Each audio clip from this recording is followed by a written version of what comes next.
Good morning gentleman. कल Wankhede stadium पे Gujarat Titans और सनराइजर्स हैदराबाद के बीच में मैच खेला जाएगा। गुजरात टाइटंस नंबर 1 टीम है ग्रुप में पूल टेबल पे, और सनराइजर्स हैदराबाद नंबर 2 टीम है। आधे से ज़्यादा टूर्नामेंट कंप्लीट हो चुका है, तो एक बार पॉइंट्स टेबल पे नज़र मार लेते हैं और देखते हैं कि कौन कौन सी टीम फर्स्ट 4-5 पोजीशंस पे हैं। जैसे मैंने बताया, गुजरात टाइटंस सबसे ऊपर है 12 पॉइंट के साथ, 6 मैच वो जीते हैं। सनराइजर्स हैदराबाद 10 पे हैं। उसके बाद राजस्थान रॉयल्स हैं, वो भी 10 पे हैं। लखनऊ सुपर जायंट्स वो भी 10 पे हैं, और आरसीबी 10 पे हैं। ये 5 टीमें हैं, और तकरीबन सभी टीमों ने 7 से 8 मैच खेल लिए हैं, और तकरीबन 4 से या 5 से 6 मैच अभी रहते हैं। तो अगर गुजरात टाइटंस कल का मैच जीत जाते हैं तो उनके 14 पॉइंट हो जाएंगे, और क्वालिफिकेशन में वो तकरीबन समझो पक्के हो जाते हैं। लेकिन टूर्नामेंट के अभी अबाउट 40% मैच बाकी हैं, और कभी भी उलटफेर हो सकता है। जो टीम नीचे भी हैं, पंजाब की टीम और दूसरी टीमें, वो भी कैचअप कर सकती हैं। तो किसी भी टीम को कंप्लेसेंट नहीं होना चाहिए कि भाई अब हम तो क्वालिफाई कर गए हैं। अब चलते हैं कल के मैच के ऊपर। जहां तक वानखेड़े स्टेडियम की पिच का सवाल है, कल आपने पंजाब और सीएसके का मैच देखा था, तो जो विकेट थी वो बॉल तेज तो आ रही थी, लेकिन बीच बीच में फंस के आ रही थी। तो बैट्समैन जो सेट हो जाते थे वो लंबा स्कोर करते थे। एक साइड पे बाउंड्री बड़ी थी और एक साइड पे छोटी थी, तो टोटल डिफेंड करना बड़ा मुश्किल हो गया था पंजाब को। दो in the and they one. तो ये विकेट फास्ट बॉलर्स को भी हेल्प करती है, और स्पिनर्स को भी कल बॉल टर्न हो रही थी, हेल्प कर रही थी। लेकिन जब सेकंड बारी हो रही थी तो स्पिनर्स को इतनी बॉल विकेट हेल्प नहीं कर रही थी। आपने देखा था कि राहुल चार की बिल्कुल इनफेक्टिव हो रखे थे, कोई विकेट नहीं मिली थी कल के मैच में। सो ये चीज़ें देख के टीम्स को प्लान करना पड़ेगा कि उनकी टीम की कॉम्पोजिशन क्या होनी चाहिए। इन दोनों टीमों के बीच में एक मैच पहले भी हो चुका है, और उस मैच में सनराइजर्स हैदराबाद जीत गए थे। एक्चुअली गुजरात टाइटंस ने 7 मैच खेले हैं, 6 जीते हैं और 1 हारे हैं। तो जो 1 हार उनकी है वो सनराइजर्स हैदराबाद के अगेंस्ट ही थी। उस मैच में टाइटंस ने पहले बैटिंग की थी और 162 बनाए थे, जिसमें पांड्या ने हाफ सेंचुरी बनाई थी और अभिनव मनोहर ने अच्छी बैटिंग की थी, 35-34 रन बनाए थे। भुवी ने 2 विकेट लिए थे और नटराजन ने 2 विकेट लिए थे। इन रिप्लाई सनराइजर्स ने 2 विकेट के गिरने पे ही टोटल स्कोर कर दिए थे रन्स, और उसमें अभिषेक शर्मा की बड़ी अच्छी कंट्रीब्यूशन थी। विलियमसन ने भी हाफ सेंचुरी बनाई थी, और एंड में पूरन ने आके लंबे लंबे शॉट मारे थे और 34-35 रन बनाए थे। अब लेते हैं गुजरात टाइटंस की टीम। एक्चुअली गुजरात टाइटंस की जो टीम है वो काफ़ी डिपेंड करती है हार्दिक पांड्या और मिलर के ऊपर। अगर ये 2 जल्दी आउट कर लो तो फिर आपके पास कुछ चांस है गुजरात टाइटंस के साथ जीतने का। और जहाँ तक उनकी बॉलिंग है, यश दयाल बड़ी अच्छी बॉलिंग कर रहे हैं। दो वो थोड़ा एक्सपेंसिव हैं, लेकिन विकेट निकाल रहे हैं। शमी बहुत अच्छी बॉलिंग कर रहे हैं, और रशीद खान ने भी 1-2 मैचेस में अच्छी बॉलिंग करी है। जो थोड़ा सा कंसर्न है उनकी टीम में वो है गिल की फॉर्म में। गिल ने 1-2 मैच में तो लंबे स्कोर कर दिए हैं, लेकिन वो कॉन्टिन्यूसली फेल हो रहे हैं। उम्मीद करते हैं वानखेड़े की विकेट पे उनको ये सूट करेगी, और हो सकता है वो लंबा स्कोर कर दें। जहाँ तक सनराइजर्स हैदराबाद की बात है, वो 7 मैच खेले हैं, 5 जीते हैं और 2 हारे हैं। वो एक्चुअली पहले 2 मैच हारे थे, और अब लगातार 5 मैच वो जीते हैं, और मोमेंटम उनके साथ है। उनको हराना बड़ा मुश्किल होगा। एक्चुअली उनकी जो टीम है उसका जो सेंटर ऑफ ग्रेविटी है वो रिवॉल्व करता है अभिषेक शर्मा बड़ी अच्छी ओपन कर रहे हैं, माकरम, त्रिपाठी और Pooran, as far as their batsman are concern. And as far as their bowlers are concern, वो नटराजन पे काफ़ी डिपेंड कर रहे हैं, भुवी पे और जेनसन पे।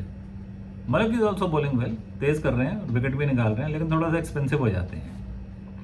चलिए लेते हैं टीम्स, उनकी कॉम्पोजिशन और ड्रीम टीम कल के मैच के लिए।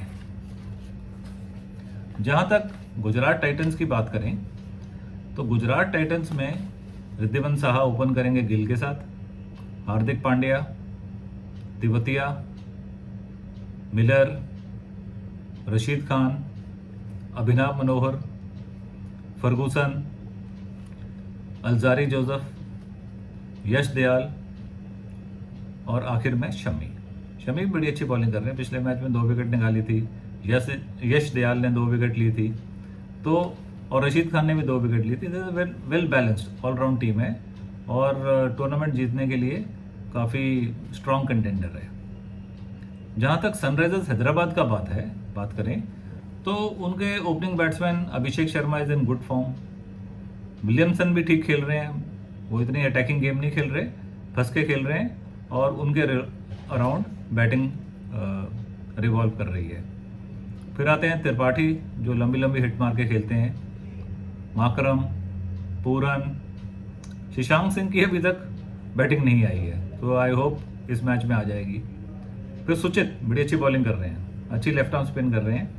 भुवी, जेनसन को ये विकेट बड़ी सूट करेगी क्योंकि ये बीच बीच में फंस के बॉल आती है, तो जेनसन अपनी जब हाइट से बॉल करेंगे तो मेरे ख्याल से काफ़ी इफेक्टिव हो जाएंगे इस विकेट पे। उमरान मलिक, अगर हल्का सा ग्रीन पैच छोड़ा हुआ है उन्होंने एक साइड पे, तो उस साइड अगर बॉल करेंगे उमरान मलिक तो विकेट ले सकते हैं। और आखिर में नटराजन जो कि पूरे टूर्नामेंट में कमाल की बॉलिंग कर रहे हैं, पिछले मैच में भी आरसीबी के साथ जब खेले थे तो उसने 3 विकेट लिए थे। चलते हैं ड्रीम टीम उन दोस्तों की मदद के लिए जो जनरली ये ड्रीम 11 और माई सर्कल 11 का मैच लगाते हैं। कुछ टिप्स हैं आपके लिए। विकेट कीपर स्लॉट के लिए आप पूरन को रख सकते हैं। जहां तक बैट्समैन का सवाल है, आप मिलर को रखिए, आप त्रिपाठी को रखिए और आप अभिषेक शर्मा को रख सकते हैं। Abhishek Sharma is in good form, you can and on this kind of wicket I think he will score well. Left hand batsman है और अच्छा स्कोर कर सकते हैं। उसके बाद आपके पास गिल का ऑप्शन भी है, लेकिन आपने देखना है गिल को रखना है या किसी और ऑलराउंडर को रखना है। चलते हैं ऑलराउंडर्स पे। आप हार्दिक पांड्या को रखिए, आप माकरम को रखिए, और अगर आपने गिल को नहीं खिलाना तो आप तिवतिया को भी रख सकते हैं। इस छोटे ग्राउंड के ऊपर तिवतिया की बैटिंग आ गई तो he will be quite a handful, तो सीधी सीधी बॉल आएगी और लंबे लंबे शॉट मारेंगे तिवतिया। जहां तक बॉलर्स का ताल्लुक है, आप रशीद खान को देख सकते हैं, जेनसन, उमरान मलिक और शमी में से ऑप्शन है, आप किसको रखना चाहते हैं। और आखिर में नटराजन। ध्यान में रखने वाली बात यह है कि अगर रशीद सेकंड में इनिंग में बॉलिंग करते हैं तो मेरे ख्याल से मेरा रिकमेंडेशन ये होगा तो आप रशीद की जगह पे भूवी को रख सकते हैं। बिकॉज जनरली देखा गया है ये हल्की सी ड्यू तो होती है इस ग्राउंड पे, तो सेकंड इनिंग में जो ये स्पिनर होते हैं वो इतना इफेक्टिव रहते नहीं है वानखेड़े में, तो बॉलर्स को फिर भी विकेट हेल्प करती है। सो टॉस और किसकी बैटिंग पहले आती है और किस प्रकार से पिच रिपोर्ट है उसके बेसिस पे आप टीम को रिफाइन कर सकते हैं। आप चाहे तो यश दयाल को भी खिला सकते हो depending upon the nature of the wicket. जहां तक कैप्टन और वाइस कैप्टन का सवाल है, आप हार्दिक पांड्या को देख सकते हैं। आई think he will score heavily on this ground. थोड़ा सा कंसर्न ये है कि पिछले मैच में उन्होंने बॉलिंग नहीं करी थी, तो basically as a pure batsman वो खेल रहे हैं, हो सकता है कल बॉलिंग करें या ना करें। आप माकरम को देख सकते हैं, माकरम मेरे ख्याल से इस विकेट में बड़ा अच्छा खेलेंगे। नटराजन कमाल की फॉर्म में है, आप उसको अपना कैप्टन या वाइस कैप्टन रख सकते हैं।